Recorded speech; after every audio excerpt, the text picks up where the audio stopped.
The day before Simon Miles and I were set to get engaged, he told me his true love was his childhood sweetheart. He secretly booked plane tickets for himself and her to travel abroad. For 8 years, I would spend one day each year at the Capitol Hotel. That was where my engagement to Simon was supposed to happen. Everyone thought I could not move on from him. 8 years later, he returned to the country with his childhood sweetheart for his career. He had learned that a tycoon's mother, Laurel Windsor, loved dining at the Capitol Hotel, so he immediately bought her a gift to curry favor. The moment he handed Laurel the gift, he saw me standing beside her. He frowned and snapped. "It's been 8 years, Clara. Why are you still clinging to me? You knew I was coming back, so you rushed over, didn't you? Listen here, I'm back for business. If you ruin this deal for me, I'll make you pay." I was baffled. Oh, so he still did not know why I was here. Laurel was my mother-in-law, and it was her birthday today. Every year I would dine with her at the Capitol Hotel for her birthday. Simon sounded so arrogant that even my gentle mother-in-law, Laurel, could not help but frown.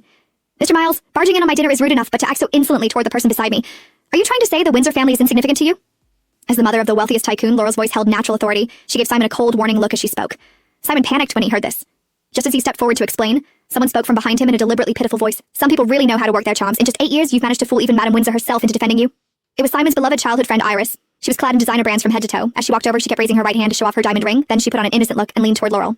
"Madame Windsor, I've heard so much about your kind and merciful natures. Please don't let some scheming woman take advantage of you. She spent 8 years not getting over being dumped. The moment she heard we were back, she ran straight to you just to badmouth my fiancé and ruin our business deal. It's absolutely pathetic."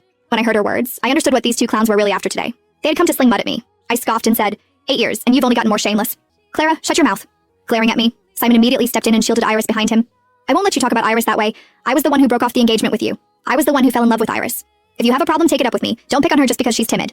When Iris saw Simon defending her, she appeared even more smug.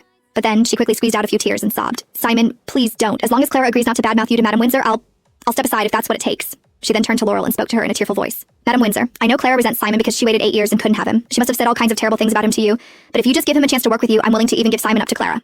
Simon grew anxious upon hearing this. He immediately stepped forward and embraced Iris. His voice was filled with tenderness as he said to her, "What are you saying, Iris? You're the only one I've ever loved. Clara means nothing to me. Why would I ever leave you for her?" He then turned to me again and said patronizingly, "Clara, I know you're obsessed with me. You visited the Capitol Hotel every year for the last 8 years just to win me back. It's not going to work. I've already chosen Iris. No matter what you do, I'm never going to marry you, so get a grip and give up already." Hearing this disgusted me so much that I could barely breathe. 8 years had passed. How could this man still be so shameless? I took a deep breath before looking at him coldly and replying, "You need to get your head checked. Seriously, get out of my sight. Marry you? I wouldn't even look at you if you were the last person on earth." Simon's expression darkened. He had not expected me to say such a thing. Just as he stepped forward to retort, a young childish voice rang out behind him. "Grandma, it hurts so much." Gentle and adorable Elio Windsor ran over while clutching his arm. The maid behind him looked visibly anxious. "Madame Windsor, Elio suddenly seems to be having trouble breathing. He says his arm hurts terribly too." Hearing this, Laura's expression changed dramatically. She hurriedly went to check on Elio. "What's wrong, my sweet boy? Come here, let me see." She raised Elio's arm and noticed that he looked unwell. His neck appeared strained and he was struggling to breathe. Seeing this, I also grew anxious and rushed forward. I wanted to pull Elio over to see what was wrong. However, Simon beat me to it. He pulled Elio into his arms and spoke in a fawning tone. "So, this must be the son of the tycoon, Mr. Windsor? He's the spitting image of Justin Windsor. His mother must be stunning." I had no patience for his flattery and sharply said, "Simon, give me the child. Can't you see Elio's in distress?" Simon gave me a mocking look as though I were a joke. "What? The second I mention he's the son of the tycoon, you suddenly care. Are you trying to curry favor with the child so that you can get close to the tycoon? You really have some nerve. Why would someone like him ever take interest in a woman with no status or background like you?" "Shut up." Laura's expression turned grim. She pointed at Simon and rebuked him angrily. "Simon, you dare lay a hand on the Windsor family's heir? Do you have a death wish?"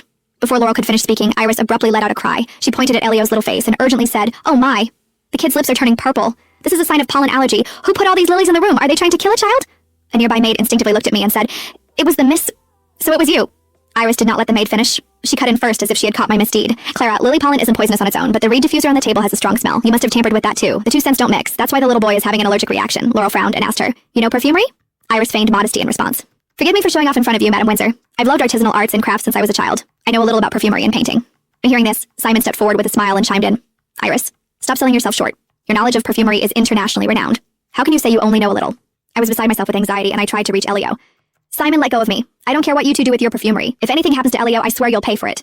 Simon raised his hand to block me and give me a hard shove. I stumbled back and nearly fell. Laurel hurried over to help me, but Iris stopped her. "Madame Windsor, don't worry. Elio's allergic reaction is nothing serious. I'm confident I can fix him in 2 minutes." Without waiting for Laurel to respond, Iris grabbed Elio's arm. She pretended to massage a few spots on his arm and firmly pinched Elio's philtrum. He cried out instinctively. My heart clenched, and I no longer cared about anything else. I shoved Iris aside and pulled Elio toward me. "Elio, are you okay?